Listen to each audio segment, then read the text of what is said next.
तो शुक्ल यजुर्वेद के अंतर्गत ये सब है। तो इसमें हम लोगों को इसके पाठ के नियम और कहाँ कैसे द्वित्व होता है, स्वर किधर प्रणाम जाते गुरुदेव। हैं। नमो नमः नमो नमः। तो इन सब के बारे में हम लोग संक्षिप्त परिचय ज्ञात करेंगे। तो आप सभी को पता है कि स्वर 3 प्रकार के होते हैं। एक लोग हाँ बोलते रहिए। जी गुरुदेव। जी, तो स्वर 3 प्रकार के होते हैं, जिनमें से अनुदात, उदात और स्वरित, जी जी है ना। तो जी इनके अलग अलग भेद हैं। तो हम लोगों को क्या करना है कि हम लोग को सहज रूप से शुक्ल यजुर्वेद को पढ़ने में कोई कठिनाई ना हो, कोई उच्चारण हमसे अशुद्ध ना हो, इसलिए इसका हम अभ्यास करेंगे, इसको सीखेंगे। तो जी जी सर्वप्रथम आप देखिए, जो अनुदात्त है वो नीचे और बीच और दायां जाता है। जी जी स्वर जो होता है हस्त स्वर, हस्त स्वर कैसे होता है, ये मेरुदंड पहले कमर की सीधी कर लेनी होती है, जी जी और राइट हैंड जो होता है जिसे दाहिना बोलते हैं, जी तो वो हाथ को हम लोग ऐसे ये मुद्रा में बना लेते हैं। गुरुजी अगर आप दोनों, वीडियो से समझाएं तो और ज्यादा अच्छे से समझ में आएगा सबके। जी जी। तो जैसे बताते हैं, ये वाले मुद्रा में बना लेना होता है, ऐसी मुद्रा, है ना। जी जी। हाथ ऐसा है, इसको ऐसे बना लेना होता है, ऐसे कर लेना होता है। अंगूठा सीधा होता है और चारों हाथ की उंगलियां एकदम सीधी रहती हैं इसी इस मुद्रा में। सबको दिख रहा जी है। गुरुदेव। जी। तो ऐसे बना लेना होता है। फिर हमें क्या करना होता है कि ये जो हस्त है हमारा कान के ऊपर न जाए, कंधे से ज़्यादा ऊपर न जाए, और नाभि भाग के नीचे से न जाए ज़्यादा, इतना इसका संचालन होता है। ठीक है। जी तो ये जो अनुदात हैं, इसके चिन्ह आपको स्क्रीन में दिख रहे होंगे। एक बड़ी सी पाई है ना, स्वर जिसे बोलते हैं, और ऊपर हल्का सात जैसे बना होता है, दिखा आपको।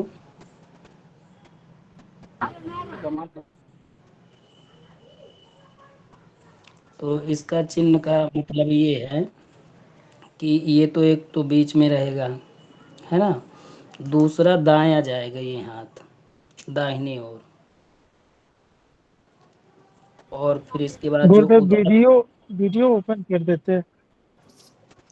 वीडियो,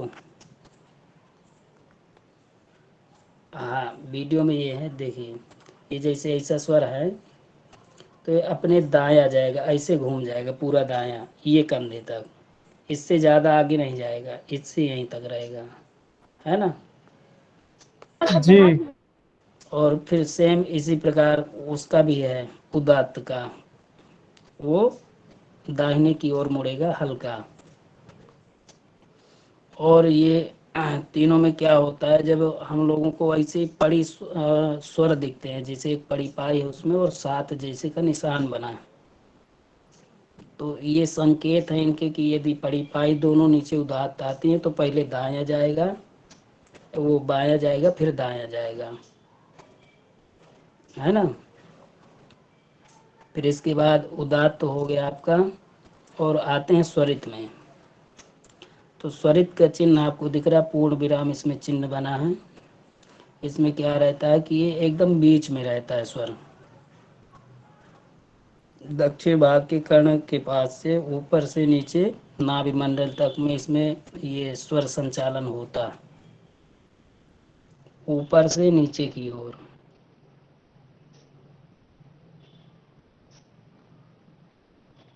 समझ में आया। ये बताते समय जिसको जो भी डाउट हो तो पूछते जाइएगा। जी जी गुरु। हाँ, तो ये तीनों इनके भेद हो गए। अब जैसे बताते, इसमें अनुदात्त स्वर जो है इसके 5 भेद होते हैं। इसमें से जिसका सबसे पहला नाम है निम्नगामी, दक्षिणगामी, अंत्यदर्शी, अनागामी, त्रियकदर्शी। तो निम्नगामी अनुदात्त जो है, तो इसमें बताया कि अगला स्वर स्वरित रहे तो उससे पहले वाला अनुदात्त स्वर को नीचे ले जाएंगे। कब? जब अगला स्वर स्वरित रहे, स्वरित मतलब बीच में, है ना, तो उसमें बीच में ले जाएंगे और उसे निम्नगामी अनुदात्त स्वर कहते हैं। इसमें किसी को कोई प्रश्न हो तो पूछ सकते हैं निसंकोच। कोई भी स्वर चलाने के लिए अगला स्वर को देखना सबसे ज्यादा अनिवार्य है ना, क्योंकि जब हम वो स्वर को चलाते हैं तो फिर इसके बाद तुरंत हमें दूसरा स्वर बदलना होता है, तो हमें जानकारी होनी चाहिए दूसरा स्वर किधर का संकेत कर रहा है, तो हमें जी जी उस दिशा में हस्त को ले जाना पड़ता है। तो इसके बाद एक अनुदात्त और एक स्वरित के बीच में सिर्फ उदात्त हो तो पहले वाले अनुदात्त को निम्नगामी अनुदात्त कहेंगे। ठीक है। और दक्षिणगामी है यदि, तो दक्षिणगामी को हम जानेंगे अगर अनुदात्त स्वर के बाद, अनुदात्त जो है वो स्वर के बाद अनुदात्त स्वर ही हो तो पहले वाले अनुदात्त को दक्षगामी अनुदात्त कहते हैं। दक्षिण की ओर मुड़ जाने वाला, है ना, दाहिने हाथ को दाहिनी ओर मुड़ा देना हल्का, तो ये वाला हो गया। जैसे और लगातार अनुदात्त स्वर उसके बाद उदात्त फिर बार बार दिखाई दे तो अनुदात्त को दाहिना और उदात्त को बायां ले जाएं। यदि नीचे दोनों पड़ी पाई दोनों बार बार दिख रही हैं तो पहले पड़ी पाई में हम लोग को लेफ्ट हैंड की ओर झुकाना है हाथ को, फिर उसके बाद फिर राइट हैंड को। समझ में आ रहा है सबके?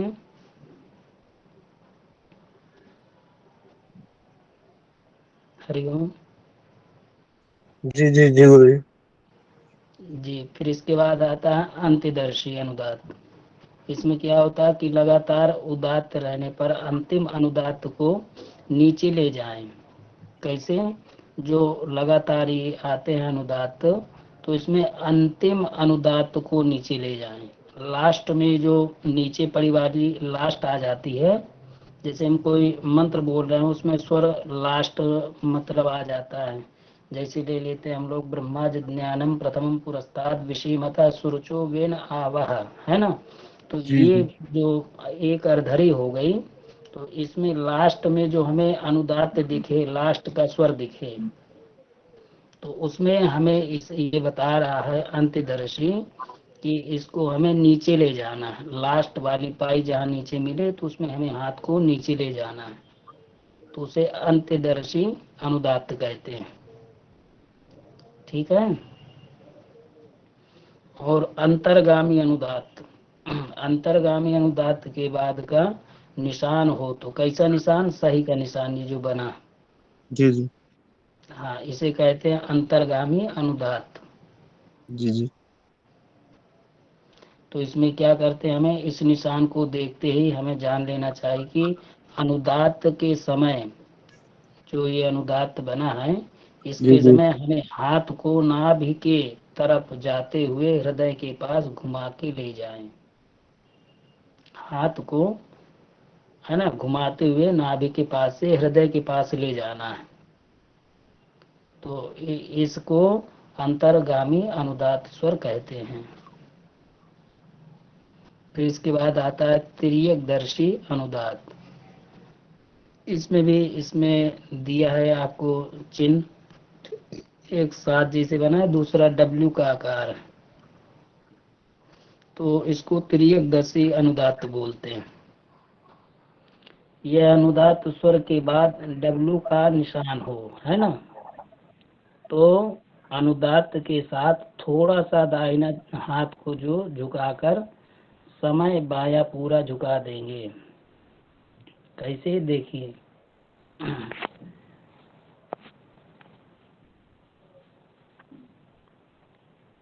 ये जो हाथ है इसको डब्लू का ऐसा झुका के ऐसा ले जाना है ना, ऐसा हाथ रहता है।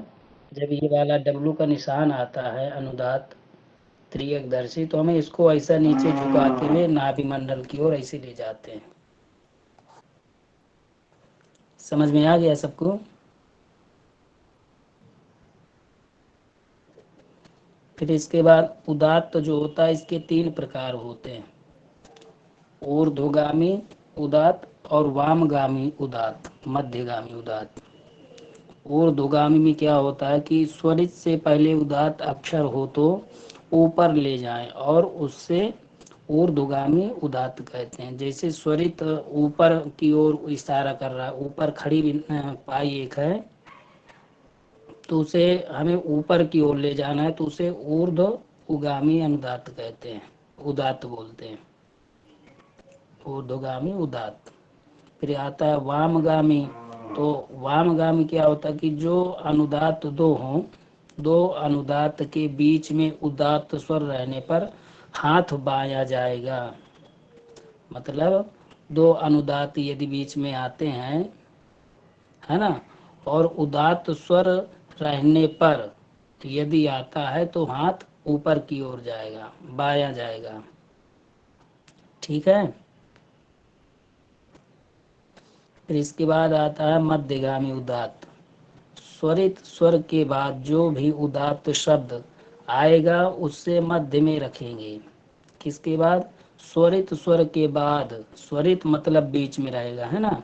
स्वरित के बाद जो भी उदात्त शब्द आएगा उसे मध्य में रखेंगे, तो बीचे में रखना, हाथ दाया बाया नहीं करना, है ना।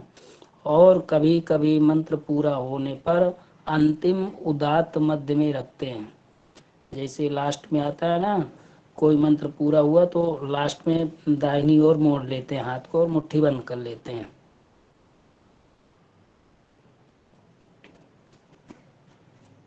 फिर इसके बाद आता है मध्यगामी। मध्यगामी ये जो है स्वरित के बाद ये भी हो गया। फिर आते हैं स्वरित। स्वरित के 5 भेद होते हैं, मध्य पाती स्वरित, और इसके बाद मध्यदर्शी स्वरित, मध्यवर्ती, और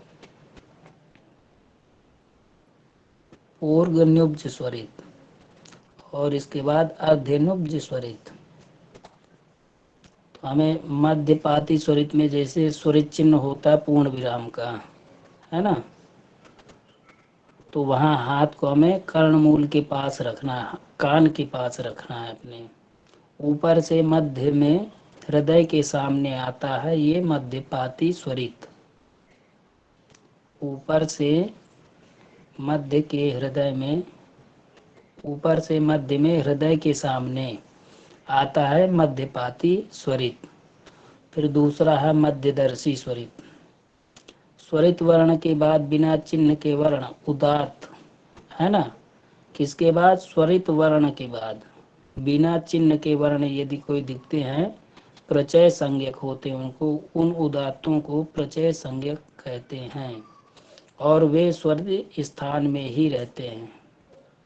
जैसे मध्यगामी अनुदात्त, वैसे स्वरित के बाद का शब्द, ये सब एक समान ही रहते हैं। ठीक है। फिर तीसरा आता है मध्यवर्ती स्वरित, जिस अक्षर में सही का निशान बना हो, है ना, निशान दिख रहे हैं सबको, उस अक्षर को मध्यवर्ती स्वरित कहेंगे। जैसे सही का निशान को मध्यवर्ती स्वरित कहते हैं। फिर इसके आता पूर्ण नुब्ज स्वरित। जिस वर्ण में डब्लू का निशान हो उसे पूर्ण नुब्ज स्वरित कहते हैं, जो कि मध्य में दिखेगा, है ना, मध्य में दिखे। डब्लू के निशान से पहले अनुदात्त स्वर को, और डब्लू के बाद यदि उदात्त पूर्ण उसके बाद स्वरित हो, डब्लू निशान के पहले अनुदात्त स्वर हो और डब्लू के बाद उदात्त वर्ण उसके बाद स्वरित हो तो डब्लू लगे हुए वर्ण को पूर्ण नुब्ज स्वरित कहते हैं। इसे दाहिने से ऊपर की ओर ले जाएंगे, दाहिने हाथ से ऊपर की ओर ले जाएंगे और बाएं से ऊपर की ओर ले जाएंगे।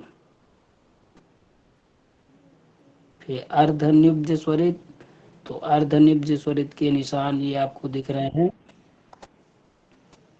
इसमें क्या होता है कि उदात्त वर्ण और उसके बाद अनुदात्त, डब्लू जो बना है इसके पहले उदात्त और इसके बाद अनुदात्त हो तो उसे दाहिना तरफ ले जाएंगे।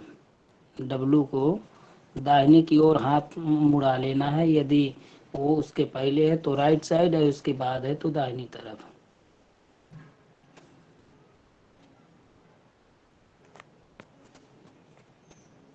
फिर इसके बाद आता है विसर्ग। विसर्ग 3 प्रकार के होते हैं, अनुदात्त विसर्ग, उदात्त विसर्ग और स्वरित विसर्ग। तो जो अनुदात्त विसर्ग का चिन्ह दिख रहा है आपको, तो इसमें क्या करना है, हमें छोटी उंगली जिसे कनिष्ठिका बोलते हैं, अंगूठे के बाद जो उंगली का क्रम आता है उसे कनिष्ठिका बोलते हैं संस्कृत में, है ना। तो ये जब स्वर आपको दिखे, ये यदि चिन्ह आपको दिखे तो उसमें हमें क्या करना है, छोटी उंगली को कनिष्ठिका को मतलब बाहर निकालते हैं, है ना। फिर इसके बाद दूसरा उदात्त स्वरित है, तो इसमें तर्जनी को बाहर निकालते हैं। तीसरा स्वरित है, तो इसमें तर्जनी और कनिष्ठिका, तर्जनी मतलब अंगूठे के बाद वाली उंगली और सबसे लास्ट वाली उंगली, ये दोनों निकालते हैं, है ना। फिर इसके बाद उदात्त विसर्ग। विसर्ग का आपको दिख रहा है चिन्ह कैसे बना है, ये चिन्हों को बहुत ध्यान से समझना। ये चिन्ह विसर्ग का उच्चारण करते समय पूर्व स्वर का उच्चारण करते हुए हकार के साथ स्वर की पूर्व मात्रा का उच्चारण करें। जैसे अ शब्द आता है तो अ को हु उच्चारण करते हैं, है ना। कोई विसर्ग आता है, यदि उसमें कोई पाई या मात्रा कुछ लगा नहीं है तो उसमें सिंपल हा उच्चारण करते हैं विसर्ग को। कि एक कहते हैं अनुदात्त स्वर जैसा होता है वैसे ही उसको उच्चारण भी करते हैं।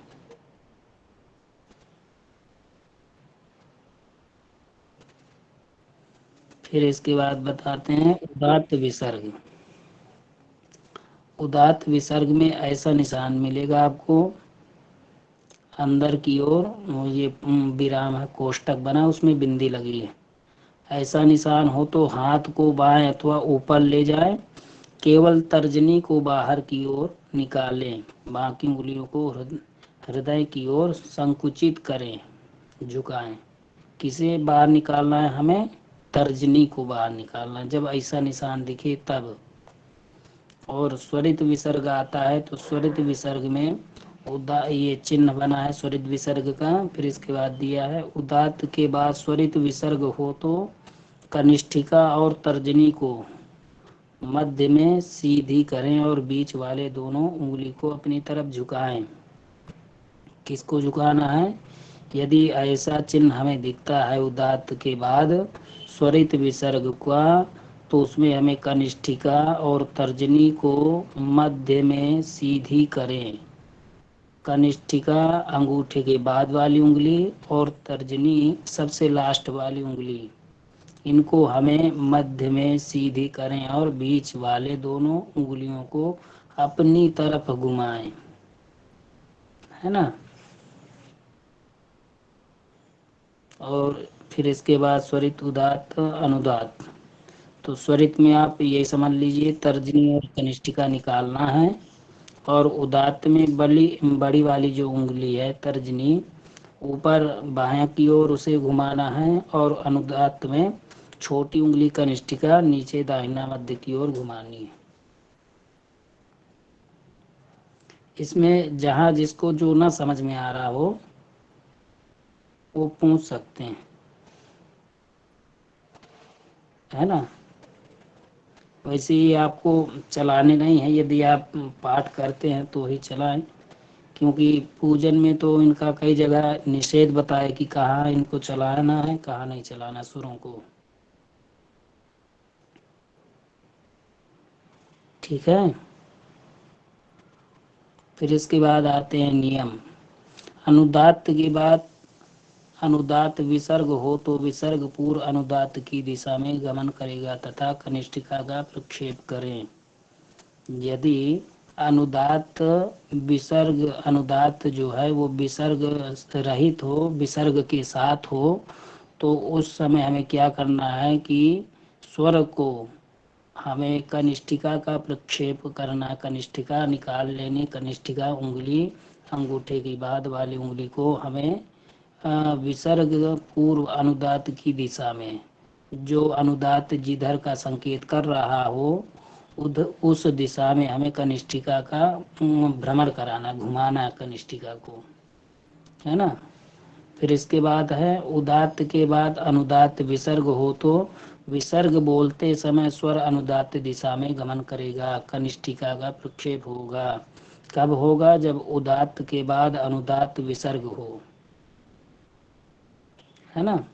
फिर चौथा, उदात्त के बाद उदात्त विसर्ग हो तो स्वर की दिशा में गमन करते हुए विसर्ग के समय तर्जनी का प्रक्षेप करें। फिर इसके बाद है स्वरित और उदात्त के बाद स्वरित विसर्ग हो तो विसर्ग का प्रसार पूर्व स्वर के अनुसार होगा तथा तर्जनी और कनिष्ठिका का प्रयोग करें।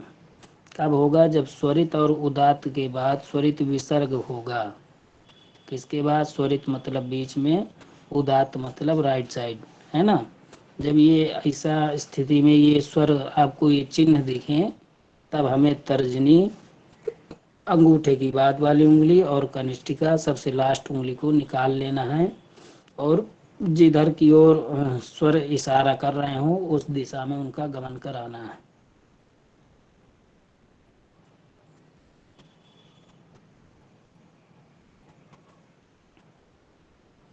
फिर दीर्घ स्वर जहाँ जहाँ आते हैं, दीर्घ स्वर जहाँ जहाँ आते हैं इस तरह, वो उसमें चिन्ह बना है ऊपर दीर्घ स्वर का, वहाँ स्वर ऊपर जाएगा। केवल मात्र तर्जनी का प्रयोग करना है इसमें, दीर्घ स्वर में तर्जनी का प्रसार करें। ह्रस्व अक्षर के बाद दीर्घ मुंह आएगा तो तर्जनी का प्रसार होगा और दीर्घ अक्षर के बाद यदि ह्रस्व गुम आएगा तो उसमें अंगूठे को तर्जनी से मिलावें। अंगूठे को तर्जनी से मिलाना है। कब मिलाना है? जब ऐसी प्रक्रिया वहाँ बन रही हो। ह्रस्व अक्षर के बाद दीर्घ गुम आए तो तर्जनी का प्रसार करें। किसके बाद? ह्रस्व अक्षर के बाद दीर्घ गुकार आता है यदि, तो तब तर्जनी का प्रसार करना है। और इसके बाद दीर्घ अक्षर के बाद यदि ह्रस्व गुम आए तो उसमें अंगूठे को तर्जनी से मिलावें, अंगूठे को तर्जनी से इसमें मेल करना है। फिर दीर्घ गुकार यदि अनुदात्त स्वर से चिन्हित हो तो वह तर्जनी का प्रसार नीचे अथवा दाहिने ओर होगा।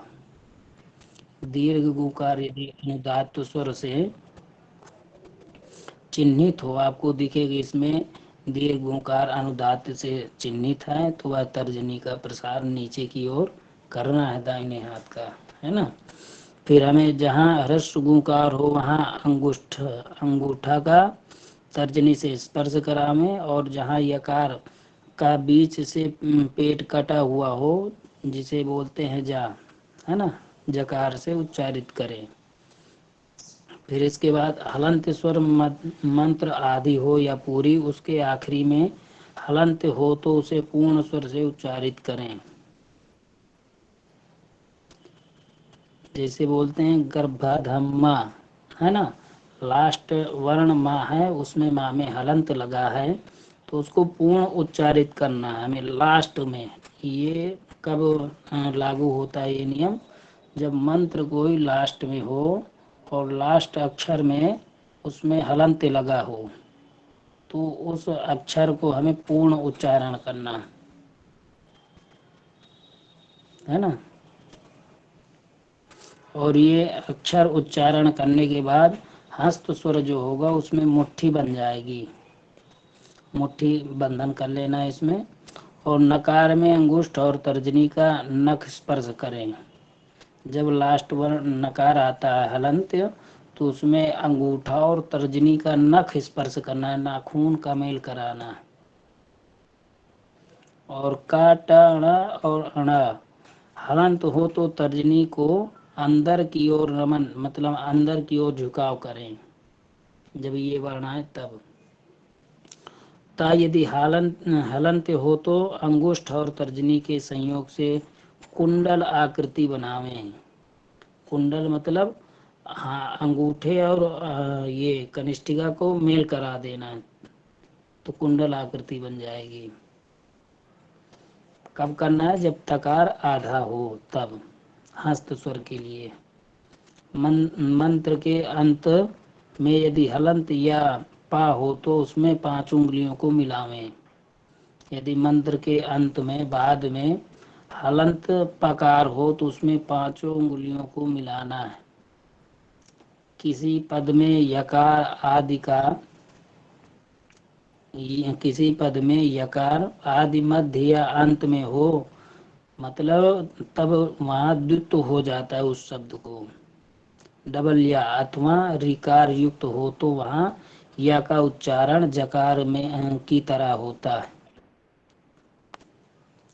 कब होता है? किसी पद में यकार आदि मध्य या अंत में हो। यकार जो है वो आदि या तो मध्य में हो, तब यकार रिकार युक्त हो तो वहाँ यकार का द्वित्व उच्चारण हो जाएगा। यकार को जा बोलेंगे, है ना। वकार संयुक्त हो अथवा असंयुक्त द्वित्व उच्चारित होगा।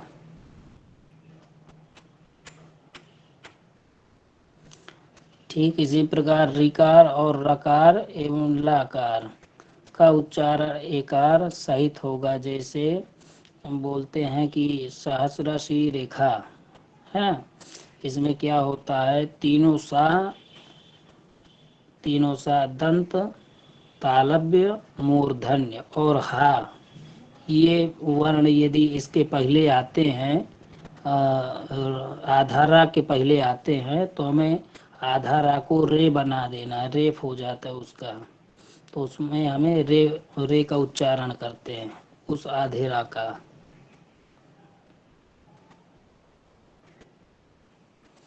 फिर इसके बाद पद में सा के बाद ट वर्ग नहीं होता, वहाँ सा को खा की तरह उच्चारण करते हैं। ट वर्ग के साथ हो यदि, तो हमें सा को सा ही बोलना है। विशेषकर मूर्धन्य सा जब आता है, हम लोग सब प्रकार से यजुर्वेद में मूर्धन्य सा को खा बोलते हैं, पर यदि इसमें नियम बताया है कि यदि टकार पहले आता है तो उस सा को हमें सा ही उच्चारण करना है, खा नहीं बोलना है। फिर इसके बाद भकार के द्वितीय उच्चारण में भ का उच्चारण होगा और स्वरित से पहले उदात्त स्वर आएगा और स्वर उदात्त का गमन ऊर्ध्व होगा। यदि स्वरित से पहले उदात्त स्वर आए तो उस स्वर को हमें ऊपर की ओर ले जाना है, हाथ को ऊपर की ओर करना है।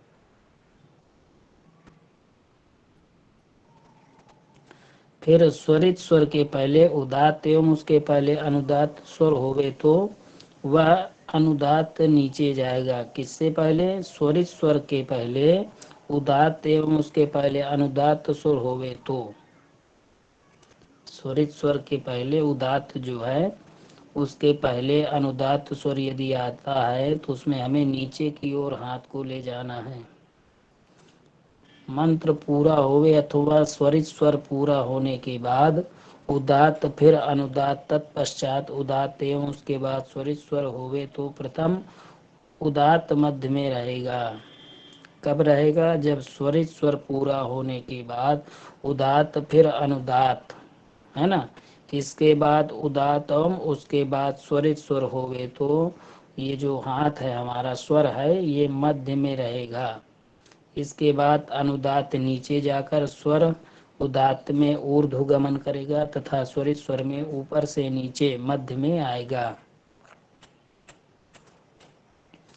मंत्र पूरा हो रहा हो तो आखिरी में उदात्त हो तो वह ऊपर की ओर जाकर मध्य में रहेगा। कब रहेगा? जब मंत्र पूरा हो रहा हो, आखिरी में आखिरी स्वर जो होता है, आखिरी शब्द के बाद जो जिसमें स्वर लगा हो उदात्त, तो उसमें हमें क्या करना है कि हाथ को ऊपर नहीं जाकर मध्य में रहेगा, है ना, ऊपर की ओर नहीं ले जाकर के बीच में ही रहेगा हाथ। ऋचा मंत्र आधी हो गई हो या पूरी, आखिरी उदात्त मध्य में रहेगा, ऊर्ध्वगमन नहीं करेगा। कब? जब ऋचा मतलब मंत्र आधी हो गई हो या पूरा हो गया हो, है ना, तो आखिरी उदात्त मध्य में रहेगा और ऊर्ध्वगमन नहीं करेगा। पद में एकाधिक उदात्त स्वर होने पर उदात्त की दिशा वाम। यदि पद में एकाधिक उदात्त स्वर होने पर उदात्त की दिशा वाम, मध्य अथवा ऊर्ध्व प्रथम स्वर पर ही लिखी है, उसमें शेष स्वरों के लिए भी समझें।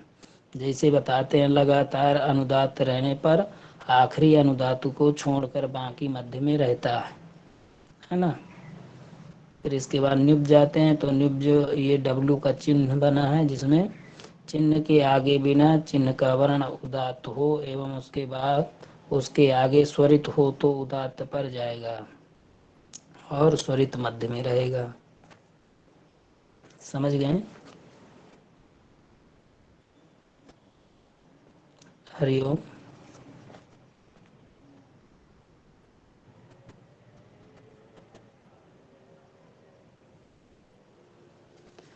तुलसी जी। हाँ जी गुरु जी, समझ गए। जी जी। तो इसमें बताते हैं कि कहाँ कहाँ हमें स्वर लगाने चाहिए। तो याज्ञवल्क्य जी ने लिखा है कि जपे होमे मखे श्राद्धे विषय के पितृकर्मणि हस्तस्वरं न कुर्वीत संध्यादिदेव कर्मणि उपस्थाने जपे होमे मार्जने यज्ञ कर्मणि कंठस्वरं प्रकुर्वीत हस्तस्वर विवर्जितम् उपस्थाने जपे होमे दाहे च यज्ञ कर्मणि हस्तस्वरं न कुर्वीत शेषास्तु स्वर संयुता। तो हमें इन इन जगहों पर हस्त स्वर का विधान नहीं करना चाहिए। कब? जब जप हो, होम या यज्ञ, श्राद्ध, अभिषेक, पितृकर्म या वैदिक हस्त स्वर का प्रयोग वर्जित है। अन्यत्र ये कभी मतलब ये भी कहाँ कहाँ लगाए जाते हैं इसका भी बताया गया। ठीक है, तो हमें उपस्थान, मार्जन और इनमें हस्त स्वर नहीं करना है। दाह कर में भी नहीं करना है हस्त स्वर। कुल मिला के 9 जगह हैं, तो इसमें 9 जगह पर हस्त स्वर नहीं करते हैं। ठीक है। और यदि आप जी गुरु जी। पाठ करते हैं कहीं प्रतिस्पर्धा में जाते हैं, यदि आप हस्त स्वर नहीं लगाते हैं तो उसका भी बड़ा प्रभाव। कहते हैं हस्त हस्त भ्रष्ट स्वरो भ्रष्टो न वेद फलमश्नुते। यदि आप हस्त स्वर नहीं लगाते हैं, बिना हस्त स्वर के ही आप वेद पाठ करते हैं, तो उसका कोई फल नहीं मिलता, है ना। अब इसमें आपको जहाँ जो भी समझ में ना आया हो उच्चारण में कुछ भी हस्त स्वर में, तो अभी आप पूछ सकते हैं।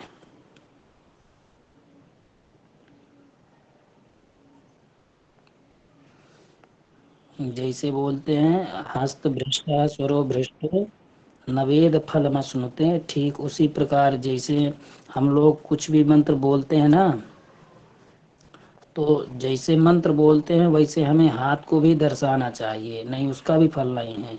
यत्र यत्र स्थिता वाणी पाणिस तत्रैव तिष्ठति। वेद मंत्रों में कहाँ किस प्रकार की गति रखनी चाहिए, इसके बारे में भी हमें ध्यान रखना चाहिए। जी गुरु जी। तो सब समझ में आ गया आप लोगों के? जी गुरु जी, आ गया। बाकी पूछ लेंगे अगर कहीं पे नहीं आएगा तो। हाँ, नहीं यदि आपको किसी चीज़ में भी संदेह है या कहीं कोई समझ में नहीं आए तो अभी पूछ सकते हैं आप। जी गुरु जी।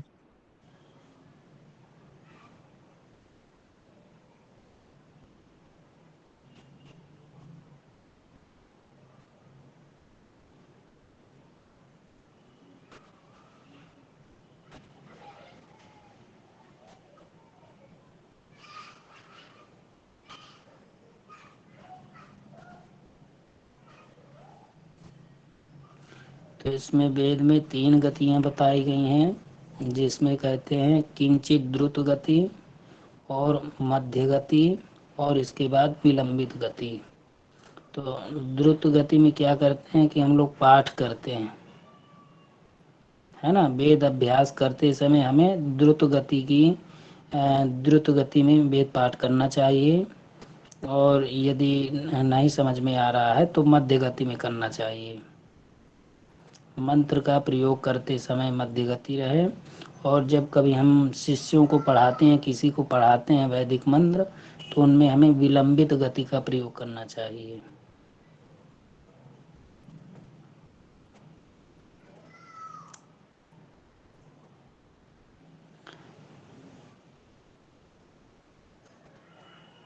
तो ये हमने आपको याज्ञवल्क्य शिक्षा के अनुसार शुक्ल यजुर्वेद को कैसे पढ़ें, उसके बारे में कैसे इसके नियम, ये सब हमने आपको बता दिए हैं।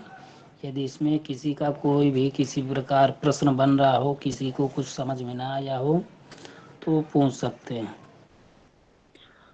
गुरु जी प्रणाम। वो श्लोक जहाँ जहाँ नहीं करना चाहिए वेद मतलब स्वर का उपयोग, जी वो जी हाँ वो श्लोक इस पे डाल देते हैं।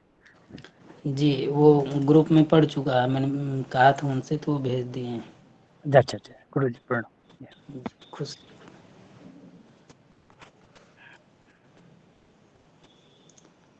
तो फिर विराम करते हैं, विराम मंत्र बोल दीजिए।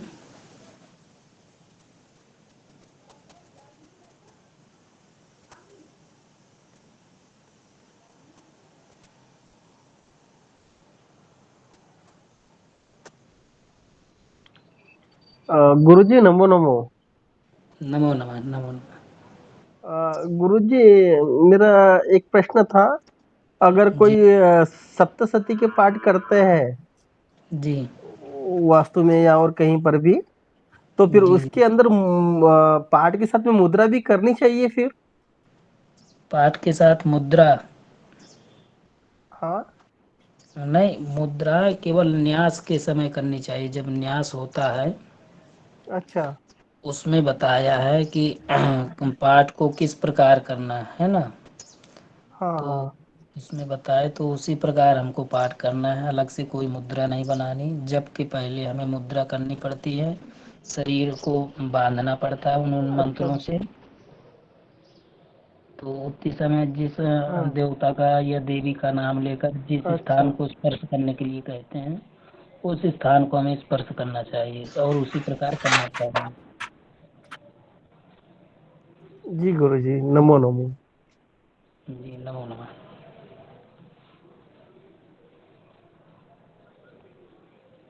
तुलसी जी नहीं है क्या?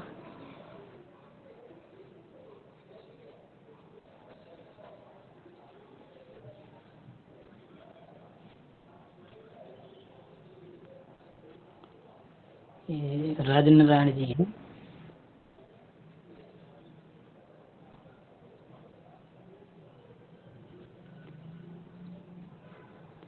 फिर विराम मंत्र बोलते हुए हम यहीं से अपनी वाणी को विराम करेंगे, और अगली कक्षा कल फिर पुनः चालू होगी 12 बजे।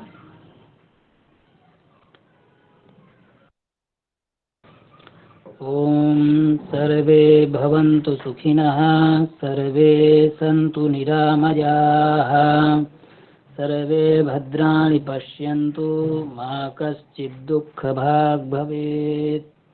ओम शांति शांति शांतिः। अस्तु, नमो नमः। सर्वेषां कृते ज्ञापयामि। पुनः प्रणाम मिलामः। गुरु। नमो नमः। कल्याण। नमो नमः गुरुजी। नमो नमः, नमो नमः। सभी देवगणों को नमो नमः। नमो नमः।